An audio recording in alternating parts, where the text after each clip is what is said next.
Voi lo sapete, a me piace il pericolo e non ho paura di nulla, o quasi. Di sicuro da appassionato non ho paura di parlare delle maison che più mi piacciono o che meno mi piacciono, come è già accaduto in altre puntate di Beato tra gli orologi, e quindi vi do il benvenuto ad una nuova puntata domenicale qui nella nostra stanza degli orologi prima della solita settimana lavorativa, per passare una mezz'oretta divertente assieme e per parlare questa volta di una maison che mi piace tanto e che mi incuriosisce e che non ho ancora approfondito quanto meriterebbe, ma beato tra gli orologi è così, una reaction genuina a quelle che sono le offerte e a quello che è il catalogo della Maison. Parliamo insomma di Grand Seiko.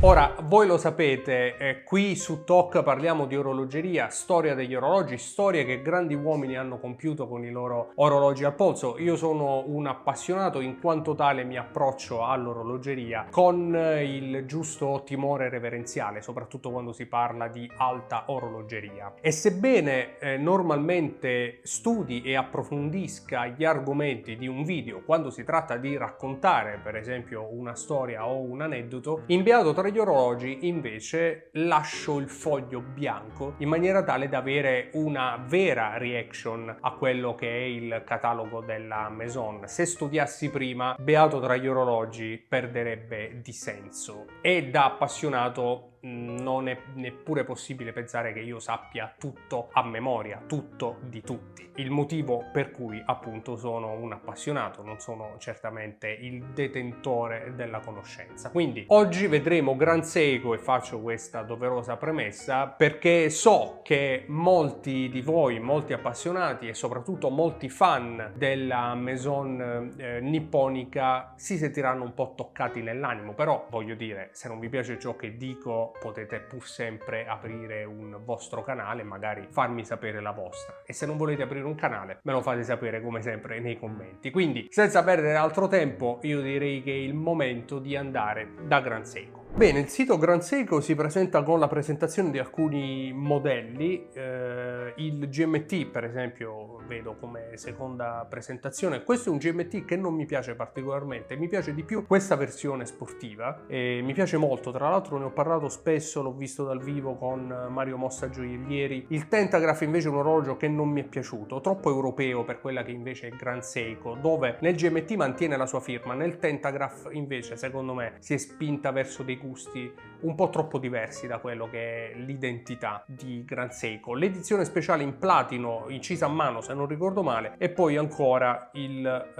questo credo che sia collezione Heritage, mi piace tantissimo, anze particolari proprio in quanto richiama la storia del marchio, richiama l'heritage del marchio, quelle anze, quella cassa Grand Seiko mi piace tantissimo. Detto questo però andiamo a vedere un po' che cosa propone e anche un po' quali sono i prezzi, perché Grand Seiko offre grandissima qualità estetica e tecnica a dei prezzi ancora oggi secondo me molto concorrenziali e anche molto corretti per quello che offre appunto il brand. Vediamo un po' se partiamo proprio magari dalla collezione Sport, il GMT in questo caso in primo piano, ma naturalmente ce ne sono diversi. Per esempio c'è un diver forse un pelo grande ma che mi piace tantissimo e che ha un amico nella chat a cui potete unirvi, trovate il link nella descrizione di questo video. Partiamo proprio dal diver, anche se credo che non sia lo stesso di cui vi parlavo, a meno che non ci siano varie versioni, perché quello che ricordo io ha quadrante nero. Allora vediamo un po' che cosa ci dice Grand Seiko. Orologio Subaru che ha superato la prova del tempo, va bene, bravi,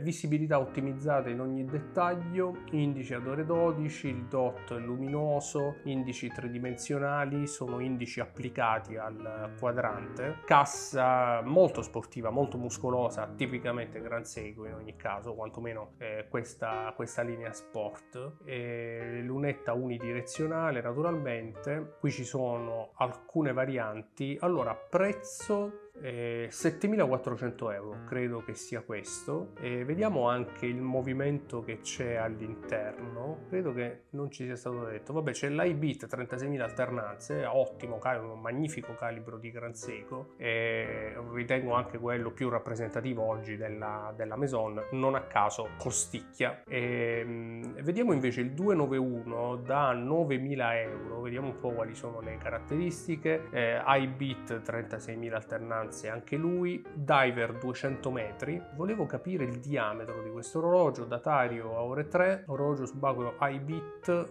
d'accordo, titanio ad alta intensità, rivestimento resistente, non so quale sia però il grado, immagino sia un classico grado 5, calibro 9685, naturalmente 36.000 alternanze, quindi fluidità della lancetta un po' come era per esempio sugli El Primero di Zenith, massima, bellissima, praticamente sembra non avere ticchetti, e anche la bellezza di questi calibri iBit.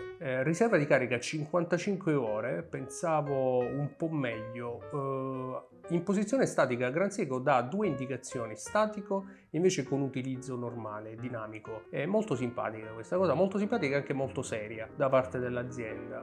Allora fa un più 5 e meno 3 secondi al giorno, questo è il dichiarato, credo che siano anche le tolleranze poi del calibro, più 8 meno 1 secondo al giorno invece in utilizzo, il che mi piace perché io preferisco sempre un orologio che anticipa leggermente piuttosto invece di un orologio che ritarda e che perde secondi nel corso delle settimane. Perché? È facilissimo, perché rimetterlo in ora è molto semplice se guadagna secondi, basta fermarlo un attimo con il fermo movimento, attendere che la lancetta di riferimento, magari la lancetta dell'applicazione del vostro orologio, arrivi dove si trova la lancetta dell'orologio fermo e farla ripartire. Credo lo sappiate tutti, però insomma mi volevo specificarlo. Poi ci sono anche le differenze, i 3 movimenti al cuore di Gran Seiko che sicuramente vale la pena leggere. 9S è il meccanico, mentre lo Spring Drive, che è anche il cavallo di battaglia di Gran Seiko ed è anche il movimento più discusso da parte degli appassionati, e il 9R appunto è un movimento molto particolare perché, come probabilmente già saprete, include un quarzo all'interno di un movimento puramente meccanico, cioè è l'oscillazione del quarzo a regolare la marcia dell'orologio, che però non ha batteria perché ha un bariletto, molla di carica, eccetera eccetera. Quindi praticamente è un meccanico che sfrutta però la precisione del quarzo per poter marciare regolarmente, e Gran Seiko lo dichiara meno 1 più 1 secondo al giorno di marcia. Parlo dello Spring Drive. E poi c'è il 9F, il quarzo di Gran Seiko, che è un quarzo ad alta precisione, ad alte prestazioni, che però non ricordo esattamente in quali Gran Seiko effettivamente si trova. Comunque, molto bello il diver, costa davvero tanto e non so quanti oggi rinuncerebbero al solito Omega Seamaster, al solito Rolex Submariner per un Gran Seiko subacqueo. Io credo ancora oggi pochi. Non credo che sia una colpa di nessuno. Gran Seiko tra l'altro è nata recentemente, se non ricordo male nasce negli anni 60, a metà degli anni 60, una cosa del genere. È anche vero che non ha la storia per esempio nell'orologeria subacquea di Rolex o Omega, ce l'ha Seiko tuttavia. Gran Seiko è una divisione completamente diversa da Seiko, però è anche vero che ancora oggi, soprattutto noi, almeno qui in Occidente, per quanto si possano riconoscere i pregi tecnici di orologi di questo tipo, siamo più portati a spendere determinate somme su altri tipi di orologi, anche per una questione semplicemente di paura e di opportunità, no? Quando si tratta di spendere 10.000 euro, pochi possono spenderli dimenticando di averli, in tanti invece normalmente li spendono in oggetti, in orologi che, se dovessero servire quei soldi, consente di recuperarle almeno in larga parte. Gran Seiko oggi, ancora oggi non è così, però è anche vero che tengono molto bene il mercato, anche perché sono orologi rari soprattutto perché in pochi li acquistano, e quindi sono oggetti di grande valore e molto esclusivi. C'è poco da fare, sono oggetti che può permettersi chi ha veramente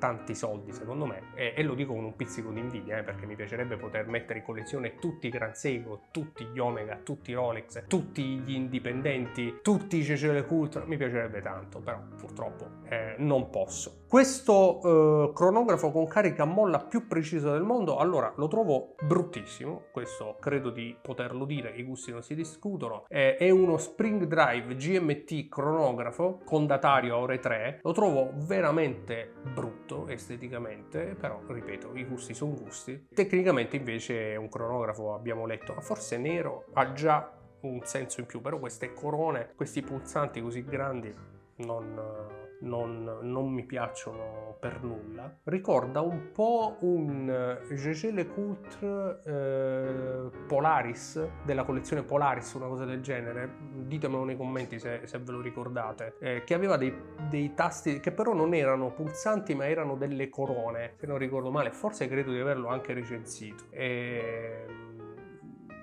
Tecnicamente indiscutibile, però no, non è un orologio che io metterei in collezione. Il GMT invece sì, questo GMT mi è piaciuto. Tra l'altro vedo che Grand Seiko ha diverse varianti e diverse collezioni GMT. Evidentemente è un calibro che utilizzano molto spesso. A me piace molto, mi piace molto questa versione nera, mi piace molto anche l'edizione limitata, questa qui in particolare.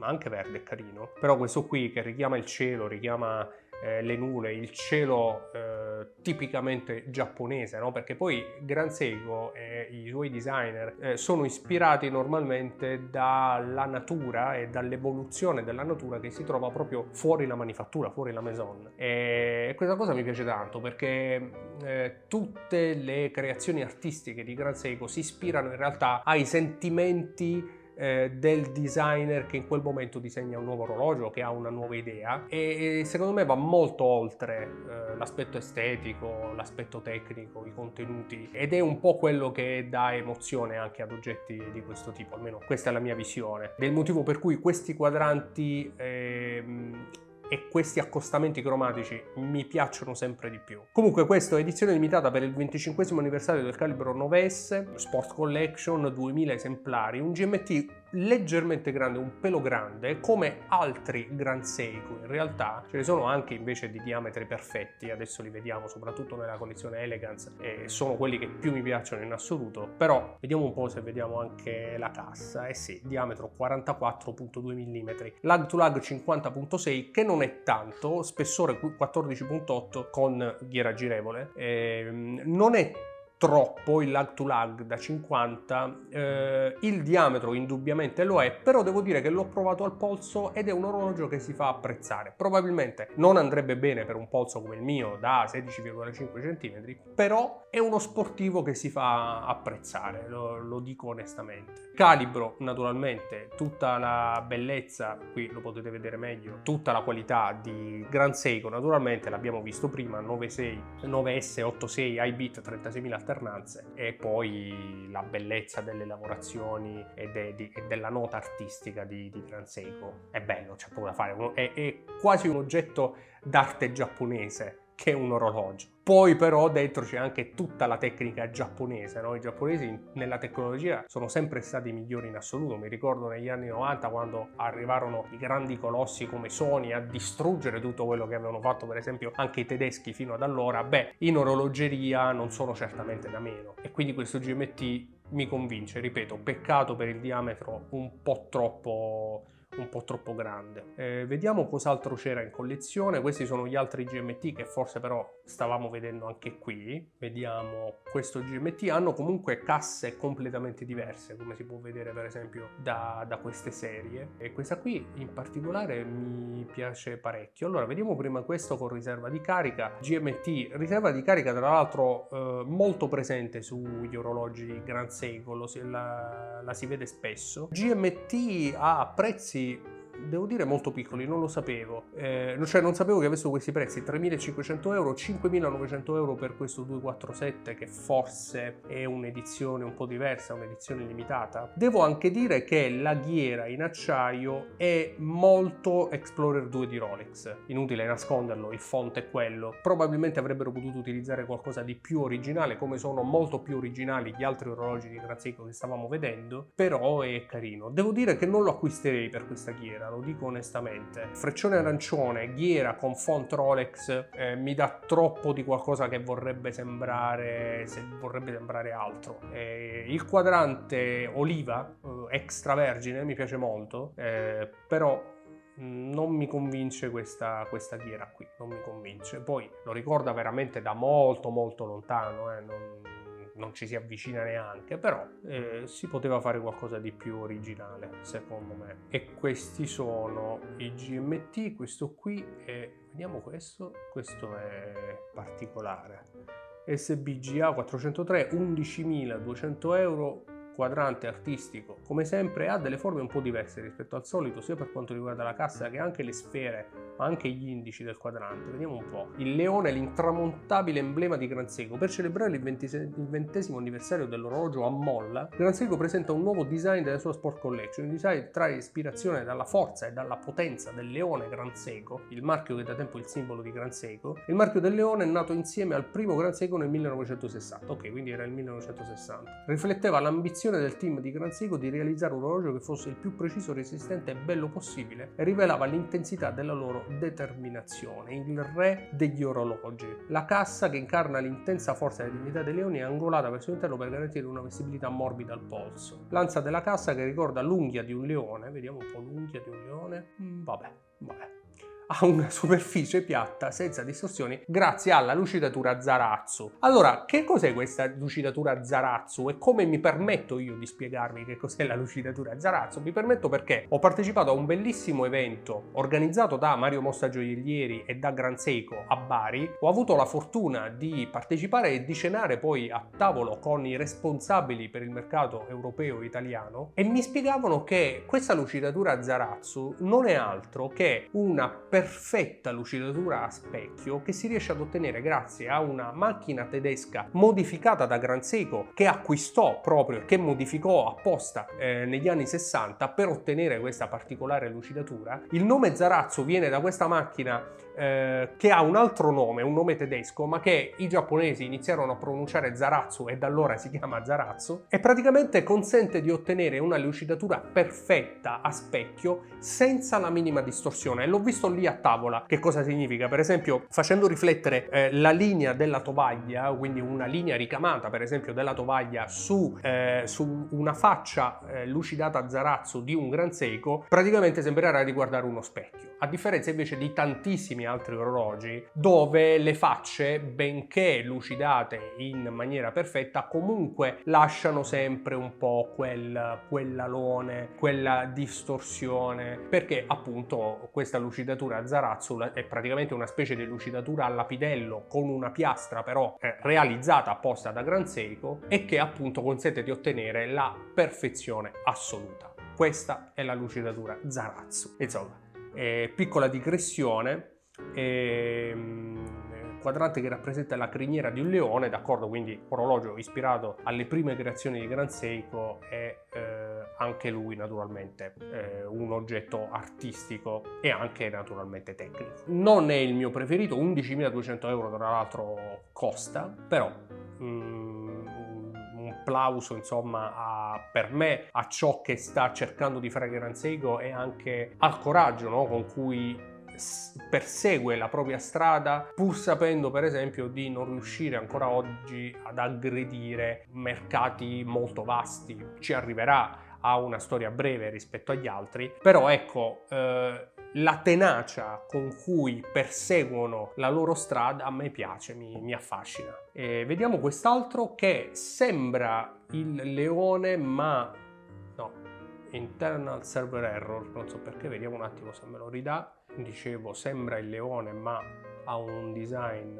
no, non ce lo fa vedere, volevo vedere, ero curioso di vederlo. Comunque, scopri tutti i modelli. Qui siamo ancora, mi sa, nella fascia professional, penso di sì, GMT, diver, GMT, il cronografo. Ok, no, allora torniamo un po' a tutti gli orologi, vediamo un po' che cosa succede. Collezioni, qua vedo anche delle collezioni prestigiose con diamanti, gioielli, sì. Ah, questo qui è quello da 80.000 euro in platino inciso a mano, non li spenderei mai, però finissimo. Qui abbiamo qualcosa di molto più classico, 61.500 euro. Ok, per quello mi sembrava eccezionale, molto semplice nella sua realizzazione, quasi banale se mi consentite il termine. È un classico orologio anni 60, potrei dire, però vediamo che succede. 20° anniversario, anche in questo caso Grand Seiko Elegance, che è la collezione di cui parlavo prima, ecco perché ha attirato subito la mia attenzione. Un profilo ancora più raffinato e sottile, quadrante presenta il celebre motivo snowflake, che si vede poco in realtà in questa foto. Vediamo se ingrandendo si vede meglio il quadrante snowflake. No, onestamente no, faccio fatica a vederlo. Il Micro Artist Studio ha dato il suo primo contributo a Grand Seiko con l'orologio 8 giorni riserva di carica a molla, accolto con grande entusiasmo a Baselworld 2016. Questo stesso team di orologiai d'élite presenta ora il calibro 9R02, un nuovo movimento con 2 molle principali poste in parallelo all'interno di un unico bariletto. Ah, bello questo, quindi praticamente una doppia molla in un unico bariletto, che utilizza l'esclusivo Torque Return System per offrire una riserva di carica di 84 ore. L'indicatore della riserva di carica è visibile attraverso il fondello in vetro zaffiro accanto al bariletto, la cui forma riprende quella della campanula simbolo di Shoiri, dove ha sede lo studio. Lo studio, il Micro Artist Studio. Però non vedo altre foto, mi piacerebbe vedere questa riserva di carica dal retro, ma non ci sono altre foto. Vabbè, ci dobbiamo accontentare. C'è una cosa che non mi piace del sito di Grand Seiko, non l'ho detto prima ma l'ho sempre pensato in realtà. Le foto di questi prodotti per me sono abbastanza scadenti per quello che sono i prodotti, per quello che è la Maison, per quanto sono belli questi orologi, tant'è che li ho apprezzati dal vivo in quell'evento di cui vi parlavo, ma sul sito per esempio sono orologi abbastanza banali. In realtà no, sono bellissimi, ma appunto vanno visti dal vivo. Un'altra caratteristica di Grand Seiko è la vastità enorme della collezione, di tutti i tipi. Qui ne potete vedere tanti altri, ma ce ne sono davvero tanti. C'è poi la linea Elegance, ce ne sono davvero tanti. Oh, questo qua io ricordo come quadrante Snowflake, ma probabilmente mi sbaglio e si chiama in un altro modo. Proprio come i calibri 9SA e 9RA annunciano e tracciano il futuro dello sviluppo tecnico di Grand Seiko, questo segnatempo inaugura una nuova rotta in termini di design. Lanciato in occasione del 60° anniversario, questo modello esprime in modo inedito la vera essenza del marchio. Con le sue linee sicure, la sua presenza poderosa e la sua radiosità pacata si rivolge alla prossima generazione. Bello, a me piace molto.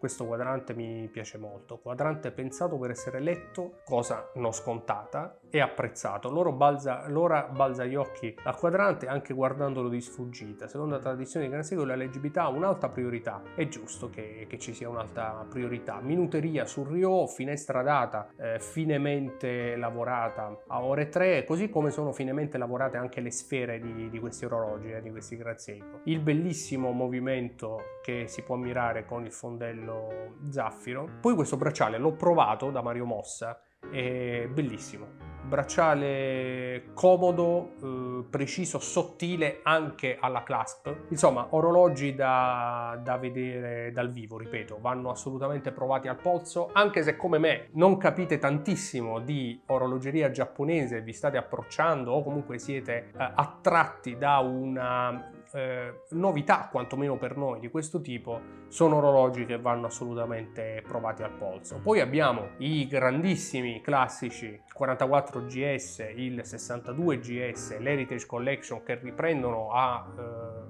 piene mani dallo spirito e dall'identità originale di Grand Seiko, probabilmente anche i più belli e più apprezzati, quantomeno da quello che è il feedback poi degli utenti che mi danno. La Sport Collection l'abbiamo vista, ma io volevo arrivare alla nostra Elegance Collection, che mi ha veramente stregato, mi ha catturato, e soprattutto nelle colorazioni turchese e verdone, un verdone foresta che è fenomenale. E vediamo un po' che cosa troviamo. La bellezza della tranquillità. Ecco, questi orologi mi danno proprio di quelle case giapponesi dove filtra un po' di luce del sole, dove ci si siede per assaggiare le pietanze e il tè giapponesi, un po' di sushi, si poggia questo orologio un po' usato, il cinturino un po' piegato, ma lo si poggia sul tavolino di legno, sul tatami, e così si gusta la tranquillità giapponese. A me piace quest'idea, e questi Grand Seiko, vedete per esempio questo disegno così pulito, così sobrio, così minimal e quasi moderno nel suo essere così minimal, e mi piace tanto. E ci sono poi tra questi, se non ricordo male, proprio l'SBGY, forse Spring Drive. Ok, questo qui è quello con lo Spring Drive, ancora più bello, infatti il prezzo ne tiene conto, 8.700 €, quadrante appunto che ha tutto lo stile di Grand Seiko, devo dire spesso copiato, purtroppo abbiamo visto, però nasce con tutta l'artigianalità e tutta la maestria di Grand Seiko. Questo qui secondo me è uno dei più rappresentativi per quanto mi riguarda. La collezione Heritage credo lo sia ancora di più, però io associo Grand Seiko più a queste linee sobrie che a quelle casse tipicamente Grand Seiko, tipicamente Heritage. Poi c'è questo qui da 32.600 € che costa tantissimo, mi sembra anche davvero bello. Poi mi piace tantissimo il contrasto tra quadrante nero e oro giallo, elogio delle ombre, veramente bellissimo, però anche carissimo, 32.600 €. Credo che questo sia quello che mi colpisce di più in assoluto. Non lo conoscevo però, e le foto sono brutte sul sito, ve l'ho già detto, però già guardandolo così credo che sia il mio preferito, una sobrietà e una esclusività uniche. Bello, bellissimo. Vediamo un po' le caratteristiche. 39 mm, sarebbe potuto essere tranquillamente un 36 o 37, ma ce lo teniamo anche 39. 44 mm, spessore abbastanza contenuto, 11.6, non è un extra piatto, ma ci sta. Calibro 9S64, e 72 ore di riserva di carica, vetro zaffiro a doppia curvatura, e poi passo del cinturino 19 mm, ma qui interessa poco. Bellissimo, bellissimo. Insomma, linea Elegance che, come vi dicevo e come avevo premesso, è e rimane la mia preferita. Come sapete, io normalmente nelle puntate di Beato tra gli orologi scelgo anche qual è l'orologio che tranquillamente, avessi budget limitato, sceglierei e porterei a casa. Beh, devo dire che senza perdere troppo tempo rimaniamo sulla linea Elegance, però io mi porto a casa questo qui in oro giallo perché è fenomenale, me lo vedo proprio in abito, bello, sempre preciso. Anche questo qui è tipico proprio da appoggiare sul tatami mentre ci si rilassa nel pomeriggio giapponese, fantastico, veramente bello. Questa è la mia scelta. Insomma, un'altra puntata di Beato tra gli orologi volge al termine. Non so se lo sentite, ma io sono molto più calmo e molto più rilassato dall'inizio. Questi Grand Seiko hanno avuto l'effetto davvero di farmi tornare in pace con l'orologeria. Uno in collezione entrerà sicuramente, lo dico ormai da mesi. Non è facile scegliere, lo dico onestamente, perché ce ne sono tanti di belli. Non ne ho ancora scelto uno, ma probabilmente il 2024 sarà l'anno anche di Grand Seiko, purtroppo non di quello che abbiamo scelto assieme, perché 32.000 € non ce li ho da spendere per un orologio e non li spenderei onestamente oggi per un Grand Seiko. Vorrei potermelo permettere, ma non potrei comunque. Ma ce ne sono tanti altri, per esempio nella linea Elegance, non in oro, ma come vi dicevo per esempio in verde o in turchese, che costano, se non ricordo male, poco più di 4.000 € e che sono non sono Spring Drive, ma sono dei magnifici Grand Seiko che appunto vi consiglio di provare al polso. Detto questo, io vorrei sapere cosa ne pensate di Grand Seiko e lo voglio sapere nei commenti, ne parliamo assieme come sempre, non prima però di avervi ringraziati per essere arrivati fin qui e darvi appuntamento come sempre ad una nuova puntata di Beato tra gli orologi qui su TOC.